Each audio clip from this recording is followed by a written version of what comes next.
información, la verdad que igualmente hay que terminar con todas estas cosas que es pura alcahuetería. Ahora, tenemos la contraparte, me gustaría llamar Sí. a De hecho, cuando don Gerald habló del tema... Lo llamo yo y usted me sostiene un momentito. Vamos a ver. Existe una asociación que se llama Asociación Ayudando a los Privados de Libertad y sus Familias.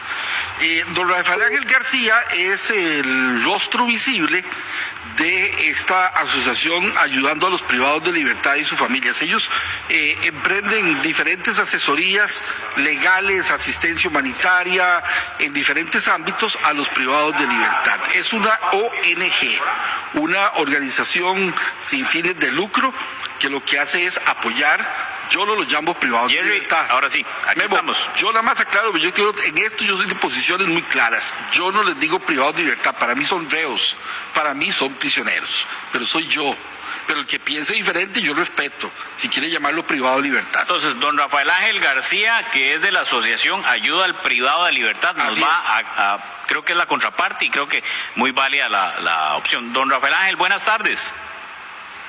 Buenas tardes, que Dios les bendiga. Amén. Ahí creo que usted podría hablar, a ver si hay un efecto de sonido. ¿Puede hablar un momentito para ver qué es lo que pasa con el sonido? Ahí está la foto, compañeros de producción, de don Rafael Ángel para ponerlo en pantalla. Adelante, don Rafael Ángel. Bueno, primeramente, don Jerry, muchas gracias por la invitación. Quiero aclarar que nosotros no somos la contraparte. Nosotros ayer nos reunimos con el ministro de Justicia y Paz, don Gerald Campos, y fuimos nosotros los que propusimos eliminar los comisariatos del sistema penitenciario costarricense. Okay. Quiero dejar claro, somos una ONG que defendemos los derechos de los privados de libertad cuando son torturados, cuando son golpeados, pero no somos alcahuetes. Y hay muchas cosas que cambiar en el sistema penitenciario costarricense. Y no solo el cierre de las pulperías se debe venir. También le propusimos al ministro que se elimine a través de una circular la ropa particular a los privados de libertad y las joyas. ¿Por qué? Porque hay privados de libertad que andan con tenis de 150,000, con joyas de 500,000 dentro de la cárcel, que eso parece que en lugar de una cárcel parece un hotel. Entonces el privado de libertad anda como quiere dentro de prisión y se debe eliminar eso, porque eso se presta para que hayan riñas y se asesinen entre sí. Por eso es que la asociación solicitó al señor ministro el cierre de las pulperías, solicitó implementar uniformes en el sistema penitenciario para que el privado de libertad tenga un uniforme para que descuente su sentencia como en cualquier cárcel del planeta. Solo que Costa Rica, el sistema penitenciario costarricense, tiene un atraso de más de 40 años. Entonces es primitivo, es obsoleto, hay muchas cosas que cambiar. Hay privados de libertad que les decomisan 10 puros de marihuana y no los pasan a la fiscalía, decomisándolos en un centro penal, donde el Código Penal indica que la aportación de droga, ¿verdad?, es un delito. Hay privados de libertad que les dan beneficios cuando están consumiendo drogas dentro de un penal, no les hacen un doping para saber si realmente quiere cambiar y no está consumiendo. Hay muchas cosas que cambiar del sistema penitenciario. Las pulperías son lugares donde se comercia un negocio oscuro, donde policías penitenciarios corruptos llevan droga y el pulpero, que es un privado de libertad, se encarga de destruirla en los demás pabellones. Todo esto lo demostramos con pruebas ante el ministro de Justicia y Paz ayer en una reunión que sostuvimos con él. O sea, lo que usted está diciendo, don Rafael, usted lo que está diciendo es que las pulperías entonces son una mampara para mover el narcotráfico al interno de las cárceles. Es correcto, porque son manejados por los líderes de los pabellones donde están los privados de libertad. Poner un ejemplo, en la cárcel Carlos Luis Fallas, que es la Leticia de Guapiles, hay un comité de privados de libertad. Ese comité lo conforman los líderes de los pabellones y se sabe que los líderes de los pabellones son los que introducen la droga y la comercializan dentro del penal. Entonces, cuando no hay droga en un pabellón, la llevan a la pulpería y el que hace los mandados se encarga de destruirla. Y eso es un hecho y se comprobó. Entonces, servía para un comercio oscuro y ganancias exageradas. Le voy a explicar el negocio de las pulperías dentro de las cárceles, que nosotros como ONG denunciamos, porque hemos denunciado mucho funcionario corrupto y mucho policía penitenciario corrupto. Ahora, el hielo lo venden en las pulperías, en las bolsas de hielo, que es agua del Estado, que es agua gratis para los privados de libertad y para sus familias. Entonces, cuando la familia del privado de libertad ingresa a la cárcel, le venden la bolsa de hielo en 500 colones. No hay ninguna inversión porque el agua es gratis, pero la comercializan convirtiéndola en hielo para venderla. Entonces, a final de año, el comité gana 300, 400, 600 millones de colones en la venta del hielo, sin ningún control de los directores ni las directoras de los centros penales. ¿Por qué? Y don Rafa, ¿quiénes forman esos? Don Rafa, ¿quiénes forman esos comités? Usted habla de comités. O sea, quiere decir que hay un comité formado por privados de libertad. ¿Es así? ¿Verdad? Con autorización de los directores de las cárceles. ¿Cómo se forman esos comités? Y los directores... ¿Cómo se forman? ¿Quién los monta? Los directores... Voy a explicar. Los directores y las directoras de cada cárcel del país dan el aval con el administrador de la cárcel, que son funcionarios públicos, de crear los comisariatos para que se convirtieran en pulperías. Esto viene desde 1970 para acá. Las pulperías siempre han existido porque los directores han sido permisivos en ese negocio oscuro. ¿Por qué? Porque hay directoras y directores de cárceles que tienen 20, 25, 30 años de ser los directores de ese penal. Entonces se crea un monopolio y hacen y deshacen y le pasan por encima al Ministerio de Justicia y Paz, como lo hizo la directora McLean de la cárcel de Limón. No le importó pasarle por encima a su jefe, que es el Ministerio de Justicia, y se puso a favor de los privados de libertad para meter un incidente de queja y que el juez indicara que no se podían cerrar las oficinas, las pulperías. Entonces hay una corrupción interna, porque esto no se puede permitir si la autoridad no lo permite, y los directores y las directoras lo permiten en el centro penal, y ellos mismos conforman los comités. Entonces, para aprovechar y ir un poco más atrás, ¿de qué se trata la ONG que usted representa, don Rafael Ángel? Y antes de que los conteste eso, Memo, usted da un dato que a mí me deja con los pelos parados. Me habla que desde 1970 funcionan esos comisariatos, y le voy a decir que sí le creo. ¿Y sabe por qué, Memo? ¿Por qué? Porque el término comisariato no es un término moderno. No, es muy antiguo. Es un el comisariato era ferretería, era pulpería. Y entonces usted ve, en las cárceles llaman comisariatos porque así lo hizo la costumbre a lo largo del tiempo, pero en la modernidad sería pulperías o mini markets, ¿verdad? Pero ojo, funcionaba desde que estaba la penitenciaría central. Sí, esto es una barbaridad. Desde que estaba la Penny. Desde que estaba la isla San Lucas. Porque la isla San Lucas, las familias llevaban los paquetes y ahí las comercializaban. Desde ahí empezaron los comisariatos y las famosas pulperías. No lo digo yo, lo dice las estadísticas del Ministerio de Justicia. ¿Desde hace cuánto existen los comisariatos? Desde 1970 para acá. Millones de colones se han embolsado, miles de privados de libertad, ¿verdad? No eres fotogénico. Hasta ahora llegó un ministro que pusiera orden. Voy a explicarles qué es la asociación y a qué nos dedicamos. Por favor. Para nadie es un secreto que yo estuve privado de libertad durante 20 años. De hecho, don Jerry participó en la audiencia de mi sentencia cuando era periodista de Canal 6. Yo fui sentenciado por delitos gravosos y fui llevado a prisión con una condena de 50 años de cárcel. ¿Por cuál caso fue, don Rafael Ángel? No me acuerdo.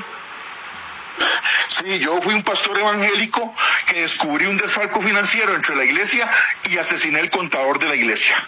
Eso fue en 1998. Ya recuerdo. Y la sentencia me la dieron en 1999. Sí, de hecho, usted me entrevistó en ese momento. Sí, ya, lo recuerdo. Ya eché el cassette para atrás. Sí, cuando yo llego a la cárcel en 1998, lamentablemente me tomaron 3 privados de libertad y me violaron durante toda la noche. Durante los 20 años que estuve en la cárcel vi cualquier cantidad de asesinatos y de situaciones, ¿verdad?, que se daban dentro del sistema penitenciario.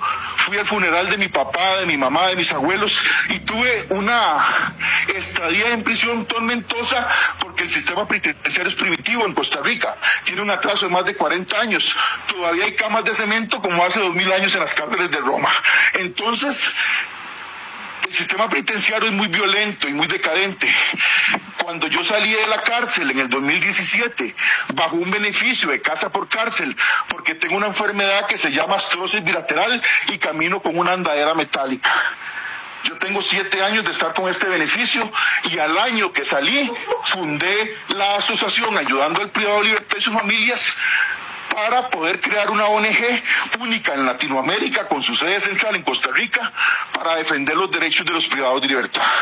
No alcahuetearlos, defender sus derechos. Yo tengo aquí cientos de denuncias de privados de libertad que han sido torturados por policías penitenciarios y golpeados y tramitamos la denuncia ante el ministro y el ministro hace la investigación y hace poco el ministro despidió 6 policías penitenciarios porque se comprobó que habían torturado privados de libertad. Entonces, la asociación no es para alcahuetear, es para ver las cosas malas y buenas que puede tener el sistema penitenciario. Defendemos los derechos de los privados de libertad, ayudamos a las familias de pobreza extrema con una beca. Esta beca se conforma de darles un paquete de alimentos por mes y poderles poner un abogado totalmente gratuito para que les pueda llevar el caso del privado de libertad. Nos financiamos gracias a las donaciones que dan las familias de los privados de libertad que se convierten en afiliados a esta ONG. Es la única forma que nos financiamos, ya que no hay ninguna empresa en este país ni ningún gobierno que quiera financiar una asociación que se dedique a ayudar delincuentes, pero ahora, cuando hablamos, que entender que... don Rafael, cuando hablamos de derechos, creo que hay que explicar cuáles son los derechos de los privados de libertad. Porque yo soy de la teoría que los derechos de los privados de libertad o de los reos, como yo digo, no están por encima jamás de los derechos de las víctimas o de los familiares de las víctimas. Pero sí tienen derechos. Eso es evidente, que incluso están respaldados legalmente. Sí, lo que expone don Rafael Ángel me parece muy correcto. Alguien que abuse de una persona, de un ser humano, o sea, eso es un delito de humanidad. O sea, está bien privar de libertad, pero ya que reciba o que sea violado, que sea torturado, tiene derechos, cosas, obviamente. Tiene derechos, como por ejemplo, hay un derecho básico que es la comunicación con su familia, por ejemplo. No sé si es una vez al día por medio de un teléfono público. No, eso es una alcahuetería, los teléfonos. Dígame, ¿cuáles son los derechos? Yo nunca he estado en una cárcel, no sé cómo es. Bueno, la constitución política de nuestro país indica que un privado de libertad tiene los mismos derechos que tiene usted como periodista, que tiene el presidente de la República, que tiene un diputado, un magistrado. El único derecho que perdió es el libre tránsito, pero tiene todos los derechos garantizados como ciudadano en calidad de privado de libertad, y así lo dice la constitución política. Muy bien. Lo que pasa es que los derechos humanos de los privados de libertad es una cosa y alcahuetear al privado de libertad es otra. Este es el único país donde los privados de libertad andan joyas valoradas en $500,000 en la cárcel. Y que eso es absolutamente ridículo, que en un lugar privado de libertad, donde las personas están privadas de libertad, tengan accesorios, y usted lo describió, ropa de marca, joyas, eso no tiene pies ni cabezas. El privado de libertad tiene derecho a descontar su sentencia de una forma pacífica, sin que nadie lo torture, sin que nadie lo golpee, sin que nadie violente sus derechos. Entonces, al ver a un privado de libertad que es torturado, hay que denunciarlo, y a eso nos dedicamos. Los derechos de los privados de libertad son derechos que vienen en la Constitución política, pero a la hora de estar privados de libertad comienzan a violentarse, como las golpizas, ¿verdad? Yo tengo privados de libertad que han sido golpeados y les han quebrado un brazo o les han quebrado las costillas de la golpiza que le han dado. Y usted dice, ¿y por qué los golpean? Bueno, porque tal vez el privado de libertad denunció en la sala cuarta alguna anomalía, o tuvo una discusión con el policía penitenciario y el policía penitenciario de alto rango se aprovechó de su puesto para golpearlo y esconderlo en una celda donde nadie lo vea golpeado. Nosotros, estratégicamente, desde hace 7 años que fundamos la asociación, tenemos 2 privados de libertad por pabellón en todas las cárceles del país. Y cuando se golpea a un privado de libertad o pasa alguna situación, somos los primeros que nos enteramos y lo publicamos en nuestras redes sociales. ¿Por qué? Porque tenemos la información de primera mano. Estratégicamente estos privados de libertad nos llaman y nos dicen: el policía fulano de tal acaba de golpear a un privado de libertad y lo tienen escondido en una celda. Entonces mandamos a los abogados de la asociación, les tomamos fotos al privado de libertad y comprobamos que lo tenían escondido en una celda, golpeado y sin atención médica.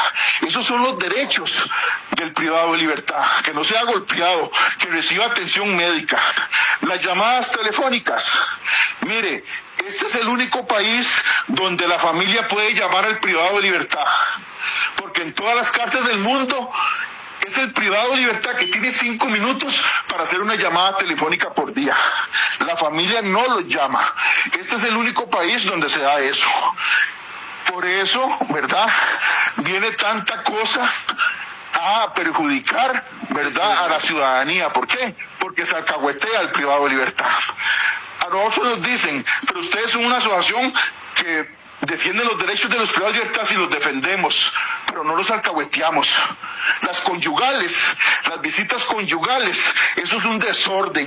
Hay bandas completas con prostitutas que llevan a los centros penales para que los privados de libertad, los narcos, los poderosos, puedan contratarlas y les den conyugal 3-4 meses. Después la cambian por otra. Por eso el presidente Bukele dijo que le sorprendió la alcahuetería del sistema penitenciario costarricense con respecto a las conyugales. Y eso debe de acabarse. Las conyugales deben de ser reguladas. Si usted tiene una pareja o su esposa y usted tiene visita conyugal y se peleó con ella o se divorció, la próxima persona que va a sacar visita conyugal con usted tiene que ser una persona que esté registrada en el sistema, que se registre en las visitas, que efectivamente hay un lazo afectivo. Por eso se hace a través de las visitas. Por eso se hace a través de los registros de las visitas, porque entonces ven que esa persona visita el privado de libertad en todo momento. Pero ya hay, aquí en Costa Rica, en las cárceles, un narco agarra a una prostituta del Hotel del Rey, se la lleva a la Reforma y le saca visita conyugal y no tiene registrada ni una sola visita general. Sí, es un montón de cosas que hay que cambiar. De las cosas que usted... Se presta para actos de corrupción. Claro, de las cosas... Les voy a contar algo que los va a dejar con la boca abierta a ustedes y a todos los televidentes. Suéltela. Por favor. El director general de la Reforma, de apellido Montero, fue arrestado por el OIJ y esposado y sacado de la Reforma como un delincuente, porque se comprobó que como director general de la Reforma favorecía a bandas internas para darles visitas conyugales, para sacarlos en patrullas en las noches de la policía penitenciaria a bares. O sea, era una corrupción grandísima. Al descubrirse esto fue en el 2020 y todavía ese proceso judicial sigue porque el funcionario no ha sido llevado a juicio, como tampoco ha sido llevado a juicio la directora Mediana Cerrada, que también se involucró en este caso. Entonces, yo le voy a mandar toda la información. Yo toda esa información de todo lo que le estoy diciendo, yo tengo pruebas. Muchísimas gracias. Bien. El Ministerio de Justicia con la ministra anterior era alcahueta con los funcionarios. Era permisiva con la corrupción. Ese director fue arrestado en la Reforma y al día siguiente lo nombraron director de San Sebastián. Entonces yo dije, ¿cómo? Si lo vienen arrestando por ser un director corrupto, ¿cómo lo van a nombrar director de otra cárcel el día siguiente? Eso no puede suceder. Entonces ejercimos una presión administrativa y lo obligaron a cogerse su pensión y a retirarse del sistema penitenciario y a esperar el juicio como cualquier mortal. Pero ese no es el único caso de corrupción que se ha presentado en el sistema. Hay montones de casos de corrupción donde no hay un control de las autoridades. De verdad, muchísimas gracias, don Rafael Ángel.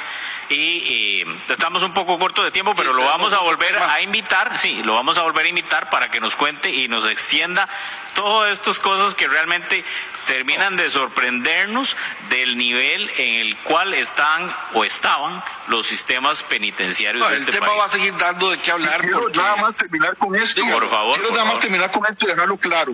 Y dejarlo claro. Somos una asociación que ayudamos a los privados de libertad, pero no los alcahueteamos. Y vamos a tener una reunión con el ministro de Justicia aquí en mi casa la próxima semana y con el director de Adaptación Social y están invitados como medio de comunicación. Ahí ahí estaremos. Ahí estaremos. Muchísimas gracias, don Rafael Ángel García, y gracias por participar. Me parece usted una persona valiente y está actuando correctamente. Muy bien. Ahí me Gracias. escribe don Rafa.